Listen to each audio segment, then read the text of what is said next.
Goeiemôre. Jy luister na die 45ste oordeenking in die reeks Die Goeie Lewe. En ons tema vanoggend is 'n kaart vir konflik. Toe Alexander die Grote hier rondom 326 voor Christus die reuse Persiese ryk verower het dit gestrek vanaf Griekeland tot Egipte en vanaf die Middellandse See tot by die hedendaagse Iran. Hy het selfs ambisies gehad om verder te gaan en nog meer lande te verower. Hy wou die ganse destydse wêreld verower. Daarom het hy verder ooswaarts getrek en by Indië aangekom. Hier het hy selfs goeie vordering begin maak en die eerste sterk teenkanting het hy oorkom. Maar op daardie stadium het die kaarte van die ou antieke wêreld nie so ver gestrek nie. Hoewel hy verder ooswaarts wou gaan, het sy soldate na 8 felle jare se konstante oorlog eenvoudig geweier om verder te gaan, want, het hulle gesê, hulle het nou van die kaart af marcheer. As 'n mens daaraan dink aan jou beste bedoelings wanneer jy trou en kinders kry, vriende maak of 'n nuwe werk begin, dan gaan staan jy soms en wonder, hoe het jy van die kaart af marcheer? Sou dit nie wonderlik wees om 'n kaart in die hand te kon ontvang vir hierdie onbekende wêreld nie? Hierdie wêreld wat ons kan help om te weet waar ons is, wanneer konflik die eerste keer verskyn, maar ook hoe om daardie konflik uiteindelik te verstaan en te kan bestuur. Ons keer vanmôre terug na die boek The Good Life van Waldinger en Schultz. En hierdie twee skrywers wys na 'n tegniek wat sielkundiges gebruik, eintlik 'n model, wat soos 'n kaart funksioneer, om terug te keer op die beproefde pad, wanneer konflik ook al sy kop uitsteek. In perspektief gesien, verloop konflik altyd so. Daar is 'n stressor. Iemand doen of sê of suggereer iets, wat 'n emosie ontlok. Watter een van die oneindige skakerings van emosies daar ook al by ons kan opkom, en dit maak dat ons daarop reageer. Stressor, emosie, reaksie. Maar, dit vorm 'n sirkelgang. Dit vorm weer 'n stressor by die ander persoon, 'n emosie en 'n reaksie van hulle kant af. En so werk die sirkelgang van konflik.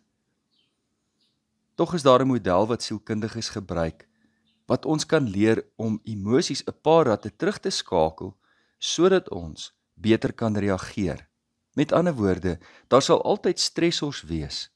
Die plek waar ons beheer het, is die emosie wat ons ervaar en om dit te bestuur. Onthou wat ons in 'n vorige oordeenking gesê het, naamlik dat Gottman bevind het, die eerste minuut van 'n gesprek is alles bepalend. Die manier hoe ons 'n gesprek begin, hy noem dit die start-up. Dus, wanneer ons eie emosies kan bestuur, kan beheer, en daarop kan reflekteer, help dit ons om 'n nuwe kaart te ontwikkel. En om die kaart van hierdie nuwe en onbekende terrein te help begryp, is die konflikhanteringsmodel wat sielkundiges noem die WISER model tot ons beskikking. Dis die akroniem vir Watch, Interpret, Select, Engage, Reflect.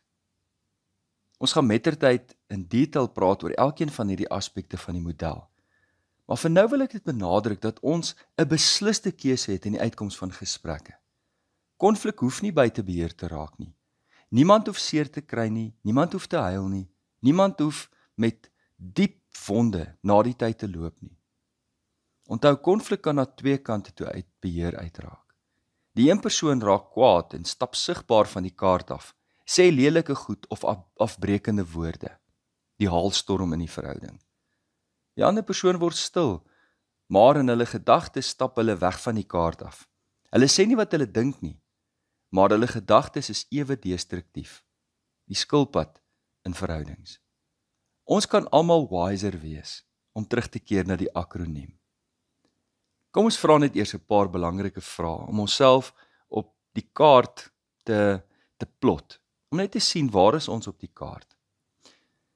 Neem jy tyd om te reflekteer op 'n situasie wanneer dit gebeur?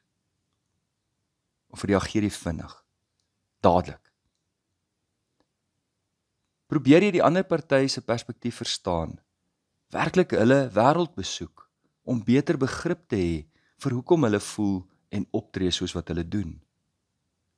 Maak jy vinnig afleidings, en kom jy later agter, jy het nie al die inligting gehad nie. Oordink jy al die moontlike reaksies deeglik? Of neem jy vinnig besluite, tree vinnig op, sonder om werklik al die moontlike opsies te oorweeg, of selfs die gevolge van jou optrede? Onthou die gesegde, waansin is om dieselfde ding oor en oor te doen en 'n ander uitkoms te verwag. Wat is daar wat jy op die oomblik miskyk? En gevolglik, watter nuwe moontlikhede daar is?